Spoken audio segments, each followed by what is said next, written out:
So good morning to all of you. और हमें देखना है क्रैश कोर्स के बारे में हम बात करने वाले। आज हम जो टॉपिक देखने वाले हैं उसका नाम है पीरियोडिक टेबल, और बहुत ज्यादा इंपॉर्टेंट टॉपिक है। क्यों? क्योंकि यही तो टॉपिक है S block, hydrogen, P block, D और ए ब्लॉक का बेस है। अगर इस टॉपिक में जो भी कॉन्सेप्ट होते हैं वो कॉन्सेप्ट अगर हम परफेक्टली रन करते हैं तो डेफिनेटली आगे पढ़ने वाले जो भी टॉपिक्स होंगे उस टॉपिक का फाउंडेशन हमारा परफेक्ट हो जाएगा। जैसे कि अगर हम देखते हैं कि वो जनरल ऑर्गेनिक केमिस्ट्री ऑर्गेनिक का बेस होता है ना, उसी तरह से पीरियोडिक टेबल हमारे लिए इनऑर्गेनिक का बेस है। बेहतरीन टॉपिक है, बढ़िया टॉपिक है। तो स्टार्ट करते हैं और एंजॉय करते हैं हम केमिस्ट्री को, ठीक है ना। तो चलो देखो, अभी हमें स्टार्ट करना है पीरियोडिक टेबल। पीरियोडिक टेबल बेहतरीन टॉपिक है। एक ही लेक्चर में हम इसे कवर करने की कोशिश करने वाले हैं। बहुत ज्यादा बड़ा टॉपिक नहीं है और अच्छी तरह से देख लेंगे, कोई दिक्कत नहीं आएगी, ठीक है। अभी ध्यान से देखो, जब हम पीरियोडिक टेबल को स्टार्ट करते हैं तो सबसे पहले हमें कुछ हिस्ट्री के बारे में बात करनी होगी। तो इसकी जो हिस्ट्री होती है, मतलब एलिमेंट को क्लासिफाई करते समय किस तरह के दिक्कतें आ गए और एलिमेंट क्लासिफाई करना क्यों इम्पोर्टेंट था, क्योंकि अगर सारे एलिमेंट कोई साइंटिस्ट को अगर रिसर्च करना हो या किसी एलिमेंट की प्रॉपर्टीज अगर यूज करना हो तो उसे उस टाइम जितने भी एलिमेंट नोन थे उन सारे एलिमेंट्स को एक्सपेरिमेंट में लेना पड़ रहा था। उसमें बहुत ज्यादा टाइम वेस्ट हो रहा था। तो साइंटिस्ट लोगों ने क्या किया, एलिमेंट को क्लासिफिकेशन का, जो एलिमेंट का क्लासिफिकेशन, सिस्टमेटिक क्लासिफिकेशन करने का सोचा, और वो करते समय स्टेप बाय स्टेप डिस्कवरी हुई। ऐसा directly long form of periodic table discover हुआ क्या? नहीं। तो उस हिसाब से मतलब उस वक्त जो भी चीजें नोन थी, जो भी एक्सपेरिमेंटल मेथोडोलॉजी नोन थी, उसके हिसाब से उन्होंने क्लासिफिकेशन करना चाहा। तो उसमें कौन कौन था? तो सबसे पहले जो साइंटिस्ट ने काम किया वो थे प्राउस्ट, ठीक है।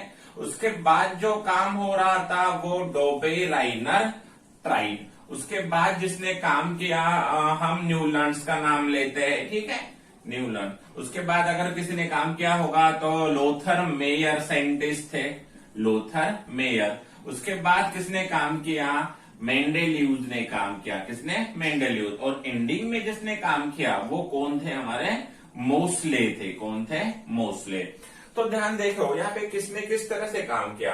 प्राउस्ट ने क्या बताया? प्राउस्ट ने बताया कि जो भी हाइड्रोजन होता है, अकॉर्डिंग टू प्राउस्ट, हाइड्रोजन उन्होंने रेफरेंस माना। हाइड्रोजन क्या माना? रेफरेंस। और उन्होंने कहा कि हाइड्रोजन अगर ऐड कर दे तो नए एलिमेंट बनते, मतलब हाइड्रोजन का कॉम्बिनेशन, हाइड्रोजन की एडिशन ही किसी नए एलिमेंट को जन्म देती है। जैसे कि अगर हमने मान लिया लिथियम, तो यहाँ लिथियम का एटॉमिक नंबर कितना है? लिथियम का 3, और एटॉमिक मास नंबर कितना है?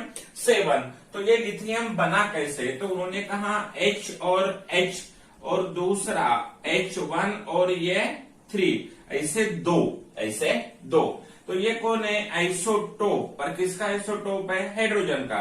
तो देखो 1 और 1 और ये 2 है ना, 2 1 3, और ये 3 into 2 6 and 1 7। तो हाइड्रोजन ही माना। पर ये थ्योरी को रिजेक्ट कर दिया गया। क्यों? क्योंकि हमें पता है क्लोरीन का मास कितना होता है? 35.5। कॉपर का मास कितना होता है? 63.5। तो इस तरह से मासेस डेवलप हो सकते हैं क्या हाइड्रोजन के कॉम्बिनेशन से? नहीं। तो यहाँ पे इस थ्योरी को क्या कर दिया गया? रिजेक्ट कर दिया गया। उसके बाद डोबे, राइनर, ट्राइड। तो ट्राइड ने क्या किया? Group of set of 3 element, group of 3 element. तो उन्होंने 3 एलिमेंट का ग्रुप बनाया और हमें कहा कि जो मिडल एलिमेंट्स होते हैं, जैसे कि लिथियम, सोडियम, पोटेशियम, है ना, लीना के कस्बे में बोलो तो हम क्या बोलेंगे यहाँ पे? कैल्शियम, स्ट्रोंटियम और बेरियम, ठीक है। CBI, chlorine, bromine, iodine. तो उन्होंने कहा जो भी मिडल एलिमेंट होता है, जैसे कि इसका मास कितना है? 7, इसका मास कितना है? 19। तो यहाँ पे अगर देखा जाए, ठीक है, तो सॉरी 39। तो यहाँ पे अगर देखा जाए तो इसके मास की जो भी एडिशन हो रही, मतलब 39 + 7/2 कितना आ रहा है? 23। तो इस मिडल एलिमेंट का mass average mean mass of other lateral two element. तो ये कुछ एग्जांपल है, लिथियम, सोडियम, पोटेशियम। लीना के कस्बा में सीबीआई का छापा पड़ा, लीना के कस्बा में सीबीआई का छापा पड़ा। तो ये हमारे कुछ एग्जांपल्स होते हैं जो डोबेल-एनर्ट ने कहा, पर इस थ्योरी को भी रिजेक्ट कर दिया गया। क्यों रिजेक्ट कर दिया गया? क्योंकि all non element not obey, all non element, सारे एलिमेंट ओबे कर सकते थे क्या? नहीं, इन्होंने लिमिटेड ट्राइड बनाए। क्या बनाए? लिमिटेड ट्राइड बनाए। तो ये थ्योरी को भी क्या कर दिया गया? रिजेक्ट कर दिया गया। ठीक है। उसके बाद कौन आया? न्यूटन। इन्होंने क्या बनाया? ऑक्टेव्स लॉ बनाया। क्या बनाया? ऑक्टेव्स। और कहा कि एक आउटलाइन कैसे निकाल रहे गिरी सर, वो ध्यान से देखो, आपको भी निकालने आती है, कोई दिक्कत नहीं। ठीक है। अब मुझे बताओ हमारे पास टोटल ग्रुप कितने हैं? टोटल ग्रुप कितने हैं? 18। ये फर्स्ट, ये सेकंड, ये थर्ड, फोर्थ, फिफ्थ, सिक्स, 7, 8, 9, 10, 11, 12।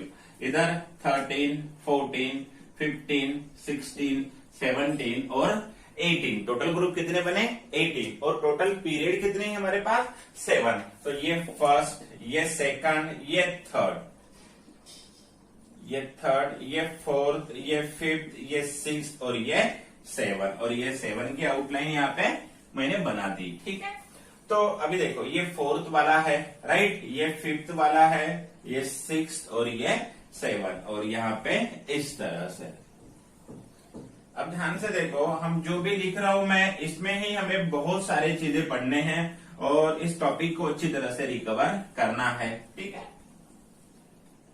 आसान होता है, कोई कॉम्प्लिकेशन माइंड में नहीं रखने, सिर्फ ध्यान रखना है कि हम जो पढ़ रहे हैं वो इसी फॉर्मेट के साथ इसी तरह से हम रन कर पा रहे या नहीं। ठीक है।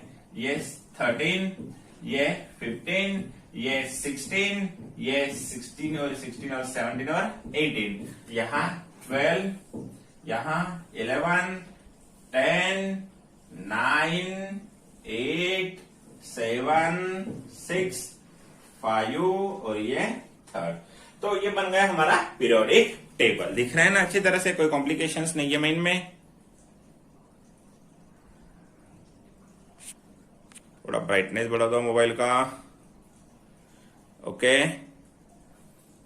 अब देखो, हाँ अब दिखेगा। इस साइड थोड़ा सा ये कर लेता हूं, राइट है। आप देखो, अभी देखो ध्यान से। यहां हमें पता है कि जो फर्स्ट ग्रुप होते हैं उसमें कौन होते हैं? Hydrogen, lithium, sodium, potassium, rubidium, caesium और फ्रांसियम। सेकंड में हल्लीना, खटके, रूबी, क्लासम और फिर तो बोरो, मकाय, सरना, भगत, राहिल। ठीक है। और ये जो फोर्थ होता है, ये फर्स्ट और सेकंड को हम क्या कहते हैं? S block. ये हमारे लिए क्या होता है? S block. थर्ड से लेके 12 तक हमारे लिए क्या होता है? D block. 13 से लेके 18 तक हमारे लिए क्या होता है? P block. समझ रहे हो मेरी बात को? और यहाँ पे और एक लाइन हमारी बची है, ये लो हो गया। अब देखो, पी ब्लॉक में कौन कौन है हमारे लिए? बोरॉन, एल्यूमिनियम, गैलियम, इंडियम और थैलियम। ठीक है। ये भी डिस्कवर हो चुके हैं, पर हमारे सिलेबस से कोई लेना देना नहीं। यहाँ कार्बन, सिलिकॉन, जर्मेनियम, टीन और लीड। यहाँ nitrogen, nitrogen, phosphorus, arsenic, antimony और बिस्मथ। यहाँ ऑक्सीजन, सल्फर, सेलेनियम, टेलुरियम और पोलोनियम। यहाँ फ्लोरीन, क्लोरीन, ब्रोमीन, आयोडीन, अस्टेटाइन। यहाँ helium, neon, argon, krypton, xenon और रेडॉन। ठीक है। यहाँ एलिमेंट कौन होते हैं? ठीक है, याद है ना, मैंने पढ़ाया वाला था। सकाळी, ती, विचार, करून, मनाली, फरळाला, कोणी, कोठे जाणार नाही, ये जहीरनी, मावशीला, ते, रडून पटवून सगळं कानात सांगितलं। मावशी काय म्हणली? यहाँ पे स्टार होता है, स्टार मैं बताऊंगा। लात हानील त्याला तुला, रोज ओरडता इथं पटलं जामरा। हमें यहाँ से कुछ भी लेना देना नहीं, बस हमें यहाँ पे पता होना चाहिए यहाँ कौन है, एक्टिनम। ठीक है, और ये सारे ट्रांजिशन एलिमेंट्स में रेडियो एक्टिव एलिमेंट्स होते हैं मैक्स, तो हम इसके बारे में फिलहाल नहीं सोचेंगे। अब यहां से नीचे कितने एलिमेंट, 1 2 3 4 5 6 7 8 9 10 11 12 और 13 14, ये होती है हमारे लिए लॉग। ठीक है, अब कुछ प्रॉपर्टीज के बारे में बात करते हैं। तो यहां से ध्यान से देखो, इसका जो इलेक्ट्रॉनिक कॉन्फ़िगरेशन होता है 3d5 4s1 होता है। दूसरा है कॉपर 3d10 4s1 है। अब और हमें ध्यान में रखने वाले एलिमेंट ये वाले, सबसे ज्यादा एलिमेंट हमें ये पूछे जाते हैं। तो इसमें कॉन्फ़िगरेशंस क्या होता है, थोड़ा ध्यान से देखो। ये जो कॉन्फ़िगरेशंस होता है ये 3d8 होता है, पर ये जो कॉन्फ़िगरेशन है ये 3d10 है, और ये जो कॉन्फ़िगरेशन ये 3d9 है। क्या है, 3d9। टोटल 10 इलेक्ट्रॉन, 8 गए तो यहाँ पे कौन होगा, 4s2, 10 चले गए तो 3d 4d10, और यहाँ पे 5s0, और ये 5d9, और यहाँ 9 है तो 6s1। इनमें तो कोई प्रॉब्लम नहीं, सेम है। और ये सारे कौन है, d10 और d10, कोई दिक्कत नहीं है। Scandium, titanium, vanadium, chromium, manganese, ferrous, cobalt, nickel, copper, zinc. सकाळी ती विचार करून म्हणाली फराळाला कोणी कोठे जाणार नाही, ये जहीरनी मावशीला तेच रडून रडून पटवून सगळं कानात सांगितलं। मावशी म्हणली लाथ आणेल त्याला तुला रोज ओरडता इथं पटला जामरा। जब हम डी ब्लॉक का रिवाइज करेंगे ना तो बहुत बेहतरीन हो जाएगा, और ये लेंथ एंड विड्थ की सीरीज होती है। ठीक है, तो अभी ध्यान से देखो, जब हम ये काम कर रहे हैं तो यहाँ कॉन्फ़िगरेशन की बात हो चुकी है, या किसका कॉन्फ़िगरेशन कितना होना चाहिए। ठीक है, अब देखो थोड़ा सा आगे बढ़ते हैं और कुछ प्रॉपर्टीज की डिस्कशंस कर देते हैं। सबसे पहले हमें डिस्कस करना क्या, ठीक है, अब देखो इफेक्टिव न्यूक्लियर चार्ज, इसको हम बोलते हैं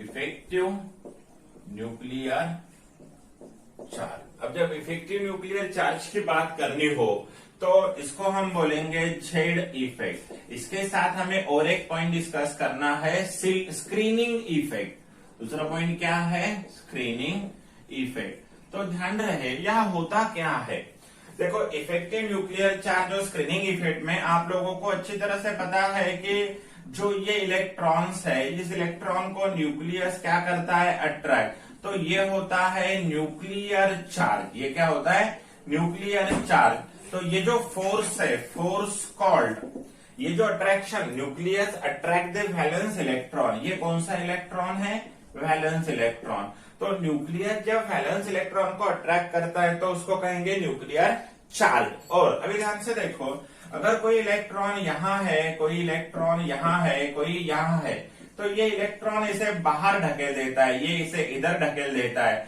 तो ये जो इलेक्ट्रॉन का रिपल्शन है, इलेक्ट्रॉन का रिपल्शन रिजल्ट इनटू, तो इलेक्ट्रॉन के रिपल्शन के वजह से जो इफेक्ट जनरेट होता है उसको बोलते हैं स्क्रीनिंग इफेक्ट। इलेक्ट्रॉन के रिपल्शन के वजह से, ठीक है, अंदर वाले इलेक्ट्रॉन, साथ वाला इलेक्ट्रॉन, अंदर वाले इलेक्ट्रॉन, साथ वाला इलेक्ट्रॉन वैलेंस इलेक्ट्रॉन को बाहर ढकेल दे रहा है, रिपल कर रहा है। ठीक है, जाओ यहां से, गेट आउट। और ये बोल रहा है आओ, ये बोल रहा है जाओ, ये बोल रहा है आओ, ये बोल रहा है जाओ। तो जाने वाला इफेक्ट स्क्रीनिंग इफेक्ट, और खींचने वाला न्यूक्लियर चार्ज था। अब ध्यान से देखो, यहां जब हम बात करते हैं तो इफेक्टिव न्यूक्लियर चार्ज का मतलब होता है, इफेक्टिव न्यूक्लियर चार्ज का मतलब होता है स्क्रीनिंग इफेक्ट और न्यूक्लियर चार्ज।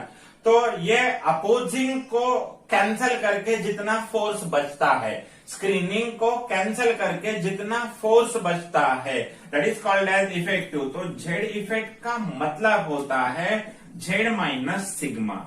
जेड इफेक्ट का मतलब होता है Z minus sigma, and that sigma is called as screening effect. उसे हम क्या कहते हैं, स्लेटर कांस्टेंट कहते हैं। तो ये स्क्रीनिंग का ही बात है, स्लेटर कांस्टेंट कहते हैं। ठीक है, और ये क्या, इफेक्ट। तो अगर शील्डिंग कम है, ठीक है, ध्यान से देखो रिलेशंस क्या होते हैं। तो Z effect is inversely proportional to shielding effect. अगर शिल्डिंग कम है तो जेड इफेक्ट क्या होगा, ज्यादा होगा। पुअर शिल्डिंग है तो इफेक्टिव न्यूक्लियर चार्ज ज्यादा, स्ट्रॉन्ग शिल्डिंग है तो इफेक्टिव न्यूक्लियर चार्ज कम। तो हमें सबसे इंपॉर्टेंट है शिल्डिंग जो है, स्क्रीनिंग जो है, शिल्डिंग इफेक्ट को स्टडी करना। तो शिल्डिंग इफेक्ट्स के लिए यहाँ ऑर्डर कुछ ऐसी दी वाली है, देखो एस और इलेक्ट्रॉन अगर है तो शिल्डिंग बहुत ज्यादा, उसके बाद पी, उसके बाद डी, उसके बाद एफ। तो ये वाले क्या बता रहे हैं, पुअर शिल्डिंग बता रहे, क्या बता रहे हैं, पुअर शिल्डिंग बता रहे। और शिल्डिंग जितनी कम होगी उतना इफेक्टिव न्यूक्लियर चार्ज क्या होता है, ज्यादा होता है। अब देखेंगे how to calculate the effective nuclear charge.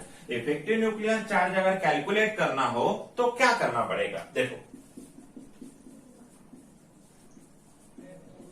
Calculation of Z effect. तो हमें पता है Z effect is equal to Z minus sigma and that sigma is called as the Slater constant.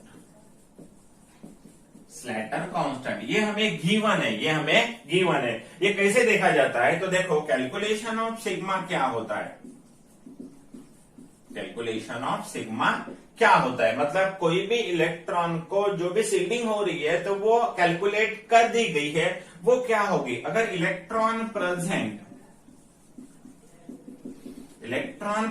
In NS और एनपी, अगर electron NS और NP में है तो इलेक्ट्रॉन जो भी सिग्मा होता है वो 0.35 for each electron of NS and NP, NS और एनपी। तो सिग्मा की वैल्यू कितनी है जो है ना, अब कैलकुलेशन करते समय अच्छी तरह समझ में आएगा। और यहां सिग्मा होता है 0.85 for electron of n-1 cell, कौन से n-1, और सिग्मा की वैल्यू है 1 फॉर ऑल रेस्ट इलेक्ट्रॉन, तो 0.85 और 1। और अगर इलेक्ट्रॉन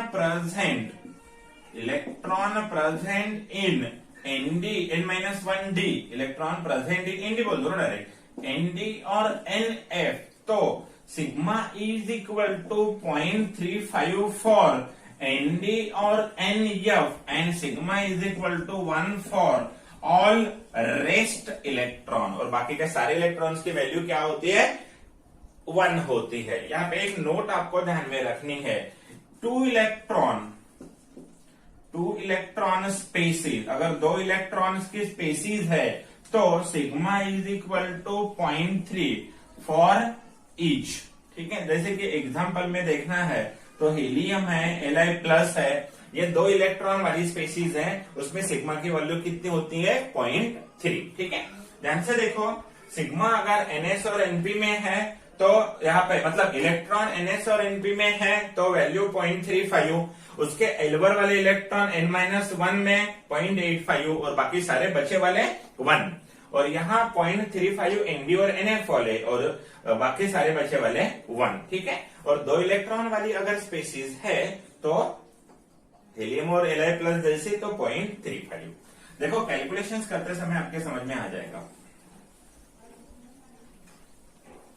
अभी ये देखना होगा आपको, यहाँ जगह कम है, मैं मतलब रख नहीं पा रहा हूं, तो यहाँ पे मैं शॉर्ट में रखता हूं। Electron NS NP sigma, NS और NP में 0.35, n-1 में 0.85 एंड रेस्ट 1।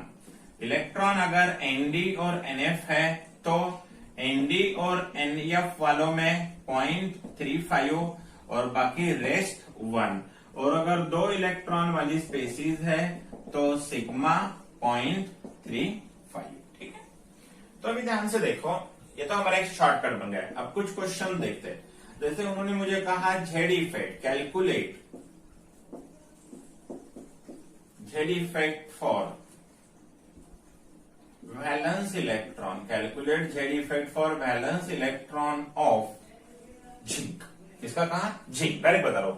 तो देखो जिंक में अगर हमें बात करनी है तो जिंक का कॉन्फ़िगरेशन पता होना चाहिए। क्या है 1s2 पूरा का पूरा 1s2 2s2 2p6 3s2 3p6 3d10 और 4s2। अभी ध्यान से देखो क्या होता है, यहाँ कितने इलेक्ट्रॉन है टोटल 2 इलेक्ट्रॉन। तो थोड़ा सा अगर आप इस ऑर्बिटल पिक्चर को देखते हो तो ये सारे अंदर इलेक्ट्रॉन है, first shell second shell third और ये फोर्थ, और यहाँ कितने इलेक्ट्रॉन है 2।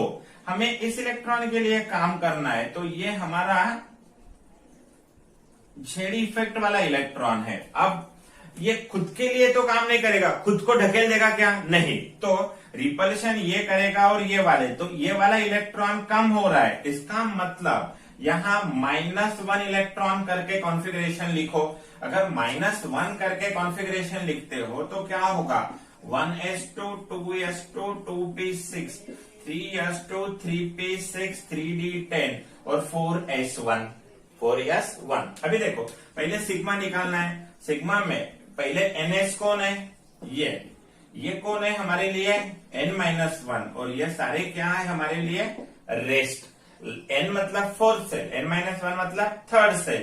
तो अभी ध्यान से देखो यहाँ सिग्मा सबसे पहले ns एक ही इलेक्ट्रॉन है, ns में एक है तो वैलेंस इलेक्ट्रॉन कहा था s में था तो 0.35। तो ध्यान से देखो 0.35 इंटू 1 एक बार प्लस दूसरा क्या है एनडी में कितने हैं 10 18 इंटू 0.85 प्लस, और यहाँ रेस्ट कितने हैं 10 10 इंटू कितना आ रहा है रेस्ट में 1।